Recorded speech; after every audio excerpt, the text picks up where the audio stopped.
6 p.m. and I'm going to call the Board of Directors meeting for July 19th to order. We're in the central office. And the first thing I want to do is review the agenda. I don't know if there's anything anyone wants to add or subtract. Okay, then we're going to move on to the Pledge of Allegiance. I pledge allegiance to the flag of the United States of America and to the republic for which it stands, one nation, under God, indivisible, with liberty and justice for all. Alrighty. So the next section is the visitors section. I don't know if we have any visitors that want to. No. Okay. So I guess we could probably move on. And if someone shows up in the next minute or two, you let us know.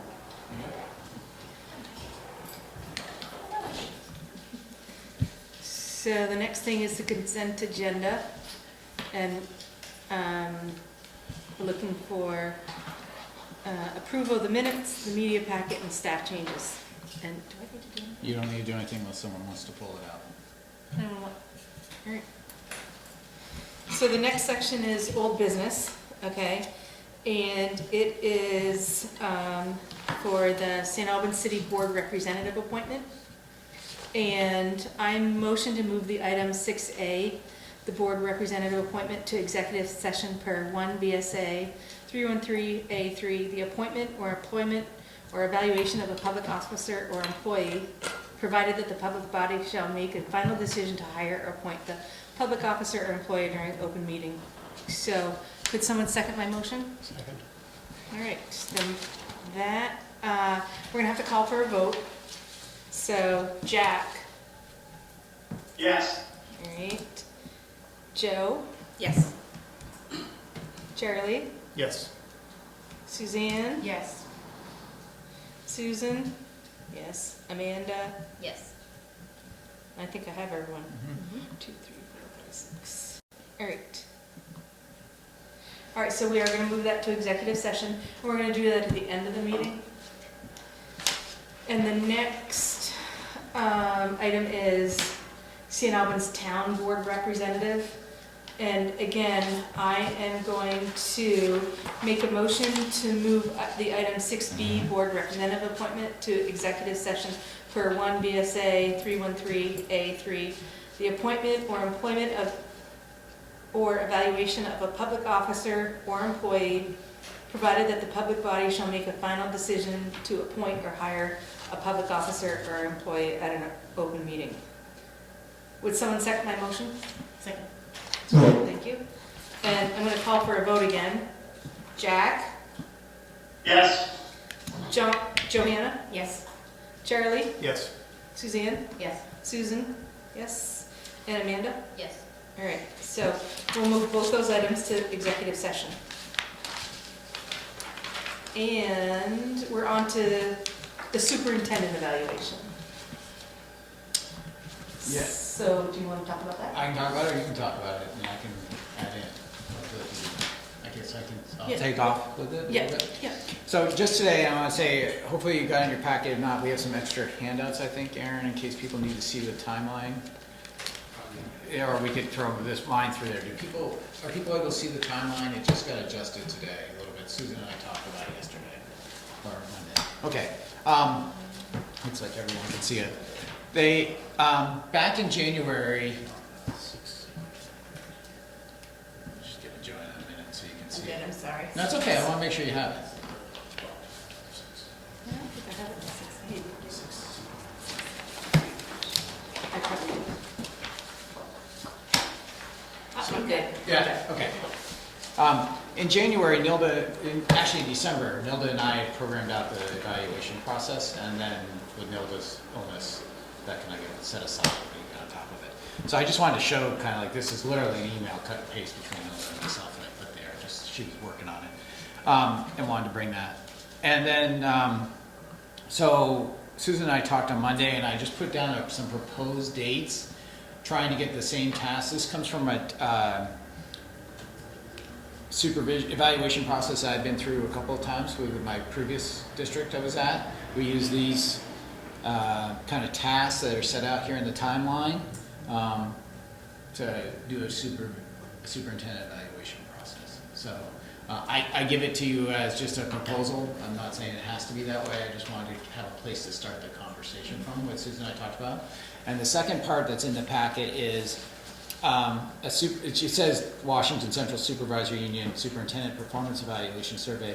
This was taken from New York State school boards.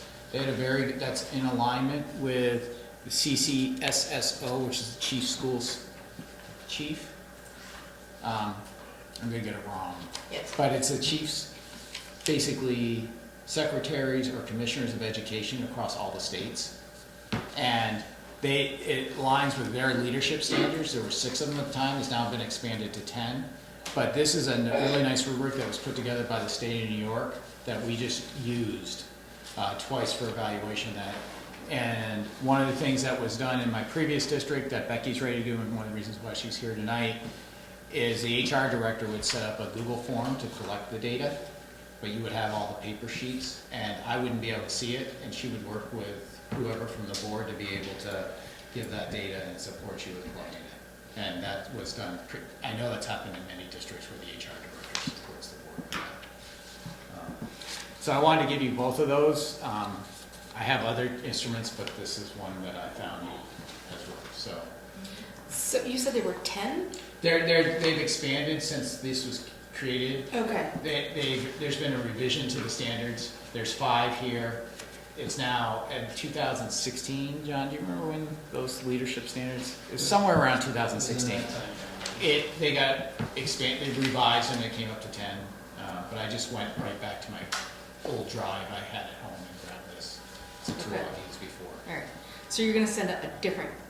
No, I would use the same evaluation tool that's there, because what they did is when they made the 10 standards, they basically broke them down a little bit more. It basically encompasses all that same. Okay, so it's all there. Okay, all right. They just made it more refined and defined. Okay. Alrighty, so what do people think? Charlie? Just a question of clarification.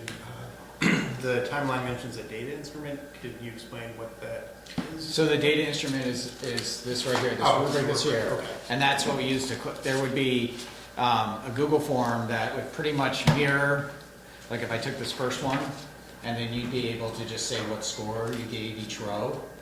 And it would be done both by, you see on the top, it was done by board members and leadership team members, because those are the folks that I report to the board, and these are the folks that work with me closest here. And you'd be able to disaggregate the data both by board member, look at it all together, but disaggregate it from the leadership team and by board members. Okay. Yep, and then you'd have all that information to start the conversation, not necessarily to be the final determination, but it's the way to have the conversation. I would do a self-evaluation in narrative form, and I would score this. Yeah, I went back and looked at my self-evaluations. The first one I did, I actually scored this and did the narrative.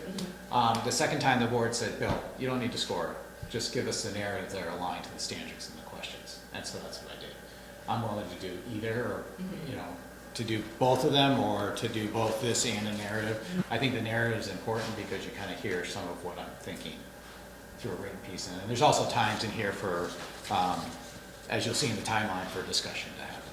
So, and the reason that's kind of a long period between it goes out on the 21st to September 13th is really for the leadership team members. They're getting school up and running. Yeah. So to ask them to put some thought into this as they're opening up schools, I gave some extra time there for that. Sorry, Amanda, if you look at my back too. Alrighty, and there's this, I see here, we'll have a place to put comments on our. Okay. For the overall whole standard, Yeah. not for each one. Yeah. Yeah. Yeah, so professional practice will be able to. Yeah. Yeah, okay. Yeah, for each one. Any other questions, comments? No? Alright, so on the 16th, that's our next board meeting. That's your next board meeting. There'll be an agenda item where we approve the process and understand that HR director is the support person. Yeah. And then we'll go from there. Great. And Becky's ready. We talked about it today. You have anything you want to add from? No, I think I'll be here, available as you work on this.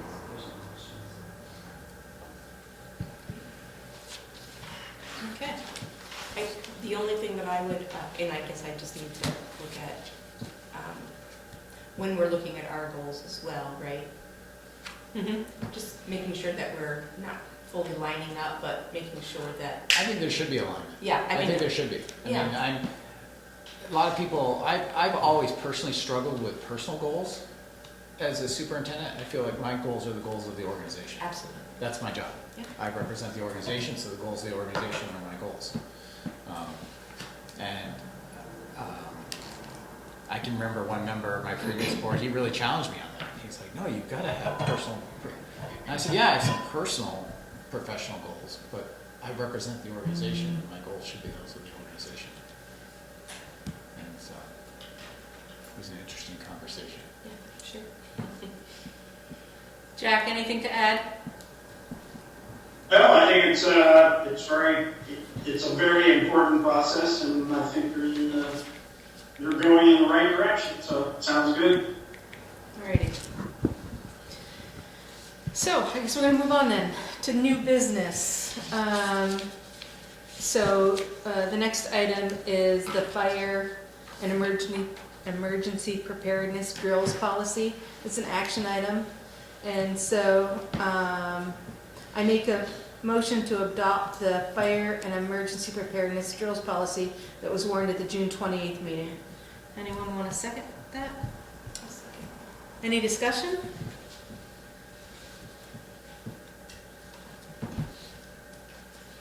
Alrighty then, I guess we're gonna vote. And I know I've got my voting thing here somewhere. So Jack, we're gonna vote on the fire and emergency preparedness. How do you vote? Yes. Joanna? Yes. Charlie? Yes. Suzanne? Yes. Susan? Yes. And Amanda? Yes. Alrighty. So that has passed. And accepted, I guess I should say. The next item is access control and visitor management policy. So I make a motion, or the administration recommends a motion. I'll make that motion to adopt the access control and visitor management policy preparedness drills policy that was warned at the June 28th meeting. Is there a second? Second. Thank you, Amanda. Any discussion?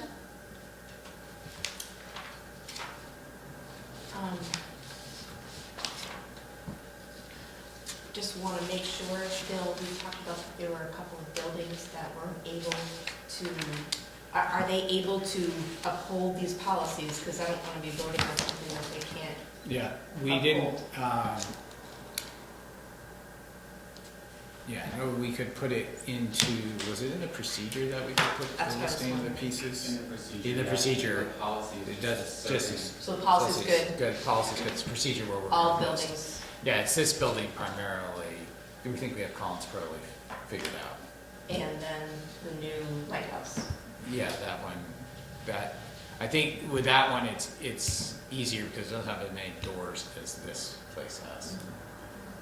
This place has so many doors, Okay. yeah.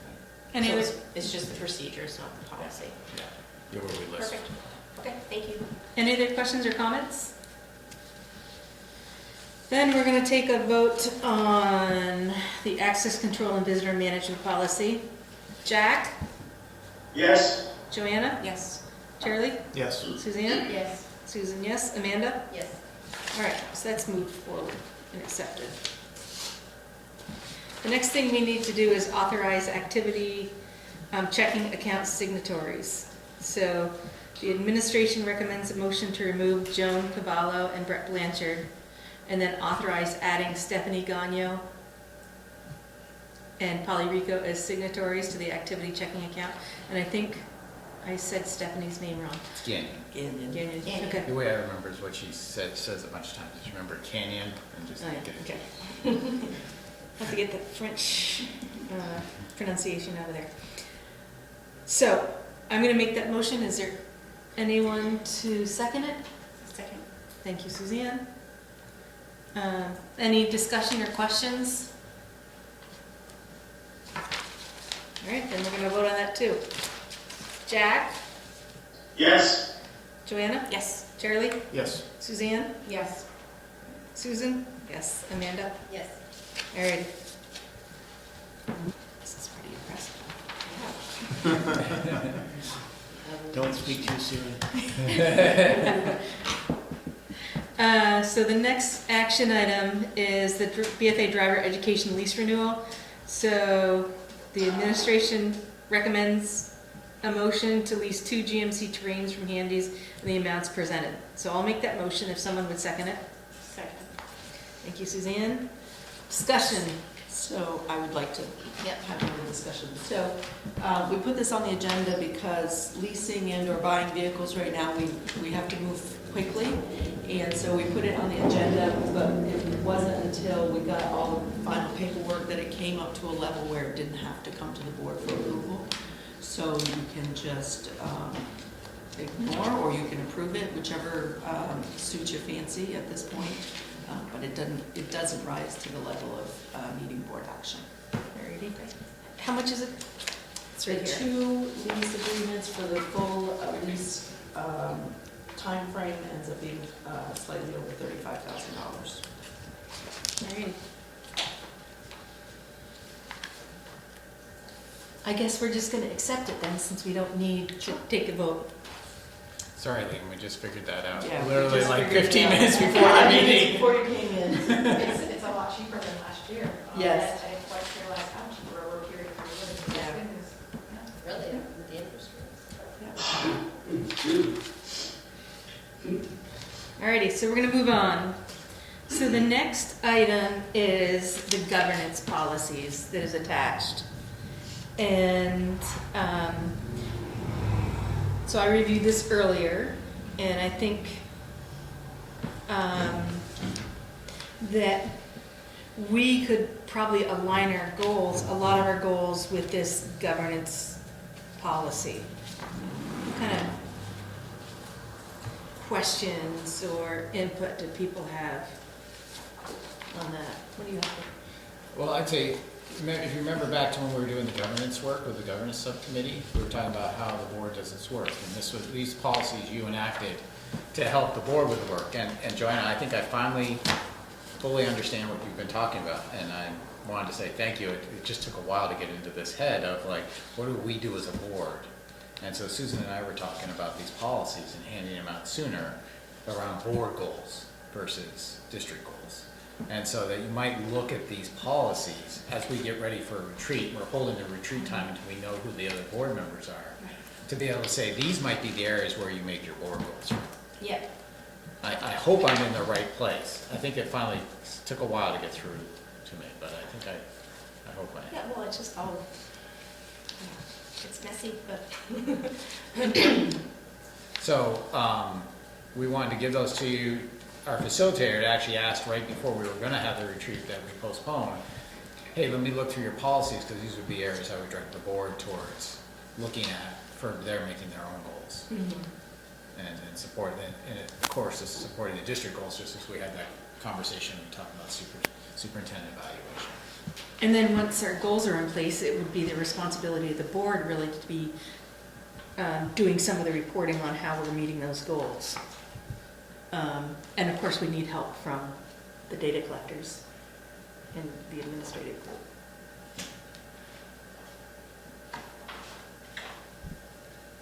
Any discussion, Jack? Comments? Okay. Okay. Yeah, so I think, reading through these carefully, it became clearer to me that, we talk about a lot about the board and what we're responsible for. So using this as one of our guidelines in terms of establishing board goals, and then what our reporting method is and how often we're doing that and all that kind of stuff. It's going to be important to establish. I think as we build those board count, the past couple of years, it's been more about the district work, but really looking at, I think a couple boards I'm on that run under policy governance, which is closely aligned to where we are. And we actually have in there's a column for reports from the exec director, and there's reports from board members. And then actually has the board members' names that are attached to the different policies for writing them on agenda report. So as we think about the calendar of work for us as a board, we should be thinking that out. And then the board member usually has to query the organization, just as Susan, you said, for like, where would I get data on that? And sometimes, a lot of it, usually on board operations and board work, is what are the minutes and agenda look like. Right? For the retreat, would we probably get this printed out as a? Yep, yep, that was easy to do. Yep. Any other questions or comments or discussion? Yeah, it would be really great to, almost, if we can have these printed out or, you know, put up along with the goals from the community, creative discourse, you know, just like, and then your goals, you know, just like kind of put them all together just to make sure that we are in alignment and that we are, the work that we're doing is in support of the objectives that, you know, that we're identifying, so. I would add mission and vision to that Absolutely. as well. Yes. Like, that's where you want it. Just, another thing I was reviewing this past week, and just like, is that all in alignment, supporting the system? So, yeah.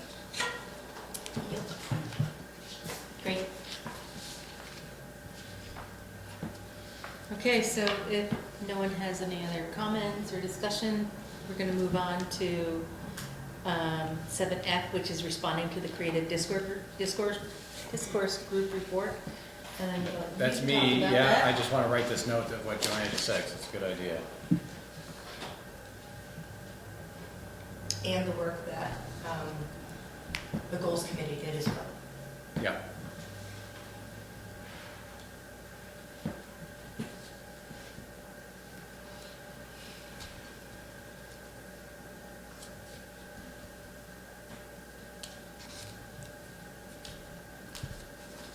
So we attached in this meeting, again, the report from the Creative Discourse Group. We looked at that back in June, and Matt Allen helped present that along with a team of community members. And I don't think we had any students that night. We might have had one. I'm just trying to recollect.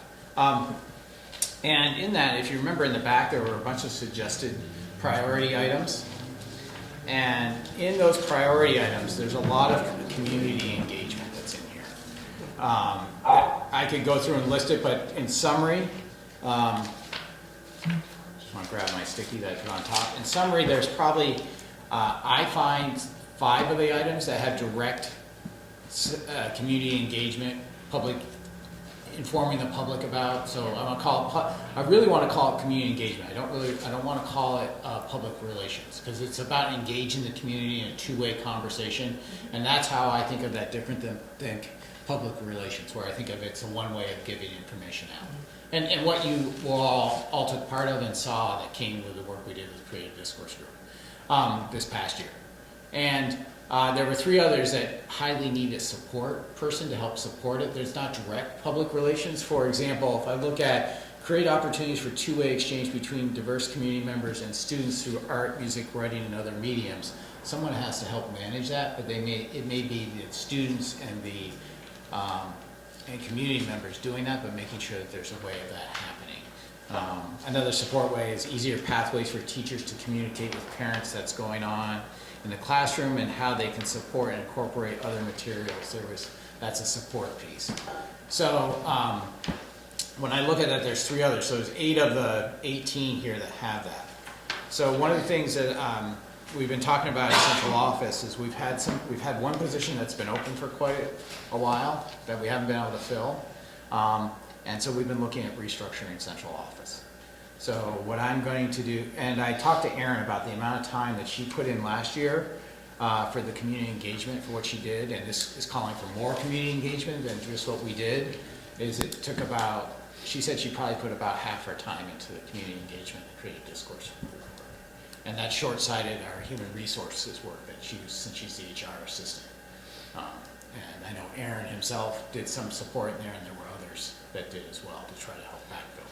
What is the position that you've had trouble filling then? We had an administrative assistant that's here in the office, and we actually are running without someone that answers the front door. We just kind of all jump up and do it, Yeah. and we haven't been able to do that. And so we're really looking at a way. What I'm looking to do is then get someone who has a public relations background, and talking to other districts that have done this, especially Addison Central, they got their goals came out about 4 years ago, and they had a call for greater family and parent engagement in the schools.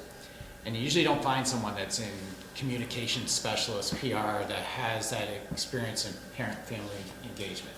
But there's the Johns Hopkins and the Mid-Atlantic Research. There's 13 research laboratories around the United States that lead the educational research, are specialists in family and parent engagement. They have training opportunities for people to really, how do you do these two-way, really engage, get parents active at school. So I'm going to create a position because it's not going to be any extra dollars in the budget. I'm just reconfiguring to allow to have someone that can work full-time to support the schools and the district in doing this type of work.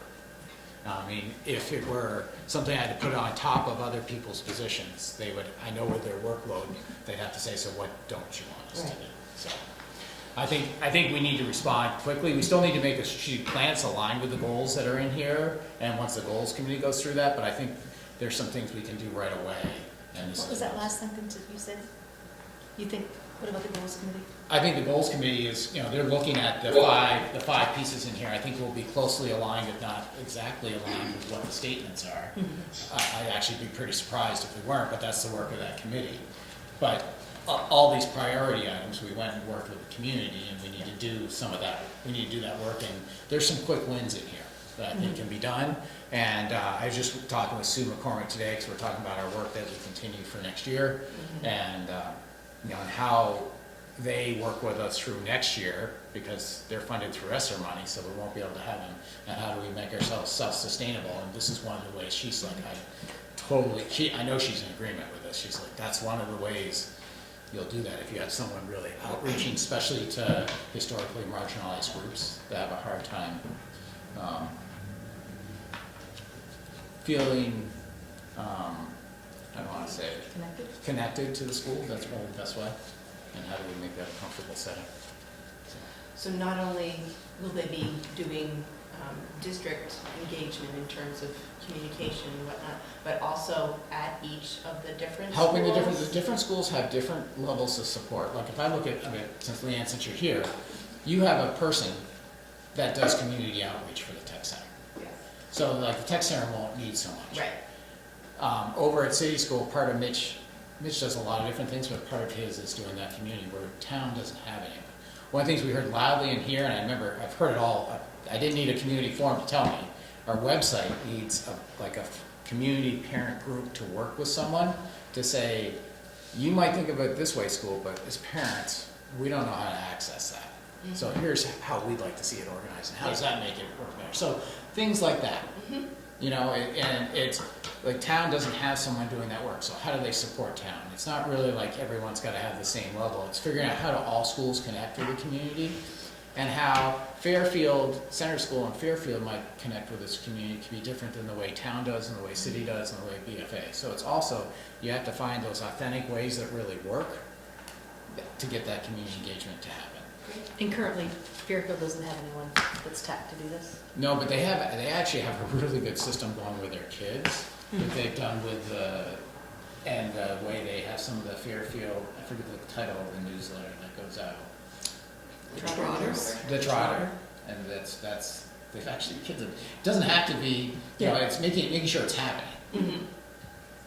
Yeah. So. Great. I just wanted to let you know that, and I thought that was a step forward that we could take, and so we'll be posting for that shortly. Any other discussion or comments? Jack? Do you have any comments? Well, I think you're moving in the right direction.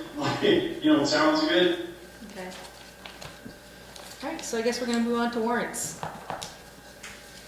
So, I'm making administration recommends a motion to approve the warrants, acknowledging that passage of this motion will act as authorization and signature of any individual board members participating remotely.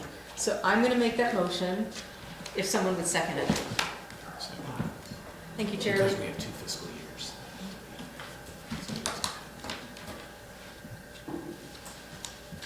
All right, superintendent's report?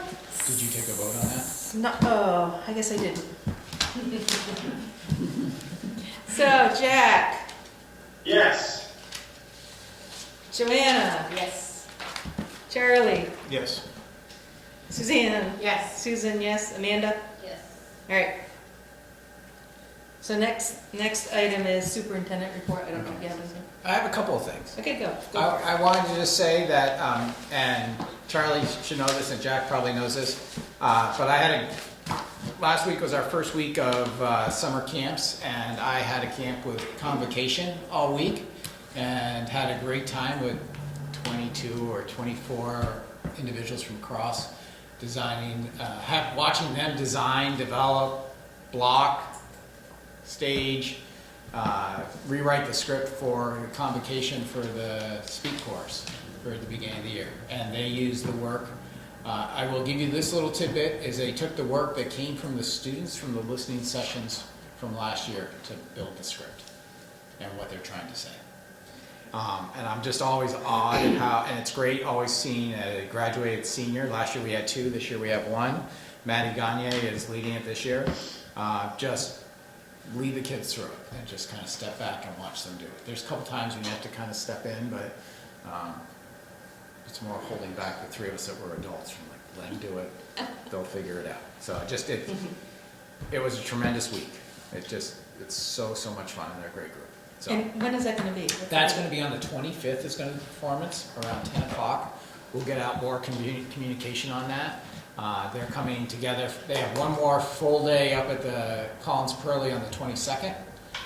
And I'm still kind of getting all the timing down for convocation. We usually do that after we have our leadership team retreat. We'll get info on that. And very important for those of us who have unavoidable work obligations, it is going to be. Oh, it will be video. Good. It always is, every year. And you're not the only one that asks that, so yes. That is a little important for me. Yeah, no, we'll make sure that Northwest Access helps us every year.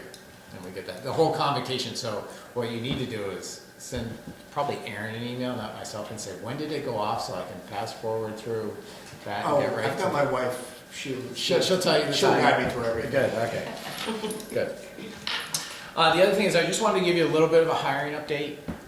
And we always see a spike in hiring the 1st of August. That always happens every year, whether it's ESP or professionals.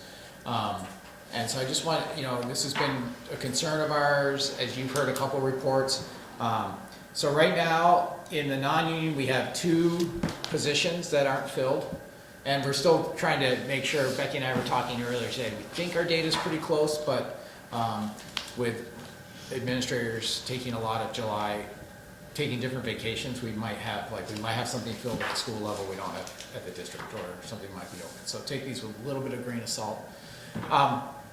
We have 18 ESP positions currently open right now. 15 of them are paraprofessional behavior interventionists or paraprofessionals level 2, 2 custodians and 1 secretary. Those really start getting going here in August. Has been our piece. The other piece is the professional staff. We have a total of 13 open professional staff members. 4 of those are classroom positions. So, Can you say that again, Bill? 4 of those are classroom positions of the 13. 13, I'm you said gonna- 18, We had 18 ESPs. 31. Yeah. Before we were at like 54, right? Yeah, no, we've lowered, yeah. So 4 of them are classroom. Of the 13, 5 of the positions, we have plans that we could do contracted service. For example, we don't like this, but we've had experience doing it, and it does work, is that we've been able to have tele-SLP services.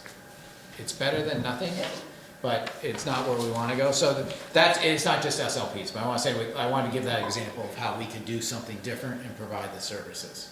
So 5 of those, 3 of those are building subs of the 13. So they're ESSER positions that are going to go away. And most of those people have taken a position with us because they were building subs and then they have a local program. And 1 is a student support position. So that gives you all 13. I'm confident The classroom positions, I think all but one I'm confident we'll get. Because during this August, we see an uptick of usually kids, I shouldn't say kids, young adults who have just completed their baccalaureate work. We have one position that's a tough position to hire for, so we're hoping we can get that. Are they at all the schools or They are at three of our schools. 3 of your schools? Three of our schools are those 4 positions. So, Math and science? what? Is it math and science? I'd rather not say. It's not, it's everywhere. It's everywhere. Actually, none of them are math and Oh, science, that's good. but one is hard. So that's where we're at. I wanted to give you that update as well. We'll be able to open school. It's just, how do we juggle? And I know that juggling puts stress on our staff and not something I want to see happen.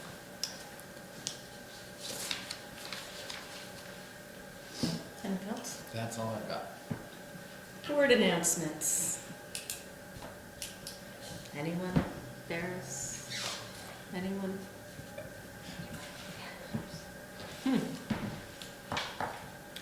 Alrighty, so since we have to go into executive session, we're first going to go into executive session to discuss item 6A, the city board representative appointment. So, I'll make that motion if someone seconds it. And then, all in favor of going into executive session for the city board representative, Jack? Yes, and I think I'm going to leave the meeting because of conflict of interest, and I wasn't involved in the interviews for the city or the town, so I probably shouldn't be part of that discussion. Okay, Joanne? So, with your permission, I'm going to bow out and have a good discussion and appointments of those 2 important positions. Okay. Hold on for 1 second. I just want to do a count. 1, 2, 3, 4. So, I need to give you a procedural piece. 2, 3, 4. You won't have a quorum anymore. Jack can abstain. He doesn't have to go into executive session, but you need to keep him in the meeting for The vote. the vote. Jack, do you understand where I'm going? You don't have a majority of the board. Yeah, you just want me to recuse myself. I want you to abstain. If that's what you're going to do, it's up to you, but you could abstain from the vote when you get there, and it would still keep us a majority of board members voting, so you had a quorum of the board. I'm just trying to keep you in open meeting law right now. Yep. So you just need to stick around for the vote, Okay. okay? All right, so you said yes to executive session. Joanna? Charlie? Yes. Suzanne? Yes. Susan, yes. Amanda? Yes. All right, so we are adjourned. All right, so it's 7 p.m. and I'm making the motion to come out of executive session. And now I'm going to make the motion to go back into executive session to discuss item 6B on the agenda, which is to appoint someone as the town rep to the school board. So I'm going to have to take a vote. Jack? Yes. I did this wrong here. Joanna? Yes. Charlie? Yes. Suzanne? Yes. Susan? Yes. Amanda? Okay, so we're going. Katie. Katie? Yes. All right, so we're going back into executive session. Yeah. All right. Alrighty, so we are out of executive session at 7:33 p.m. And I would like to make a motion to appoint Carly Gunderson as a city representative to the Maple Run Unified School District. Can someone? Second. Thank you, Charlie. And I'm going to take a vote. So, Katie, Yes. Joanna, Yes. Charlie, Yes. Suzanne, Yes. Susan, yes. Amanda? Yes. All right, so I will be giving Carly and the other candidate from the city a call. And now, I'd like to make a motion to appoint Jessica Frost as the town representative to the Maple Run Unified School District. Do I? Thank you, Joanna. And I'm gonna take a vote. Katie? Yes. Joanna? Yes. Charlie? Yes. Suzanne? Yes. Susan is a yes. Amanda? Yes. Alrighty, so we've made those 2 appointments. And since the business of this meeting is completed, finished for tonight, I'm gonna adjourn the meeting at 7:34 p.m.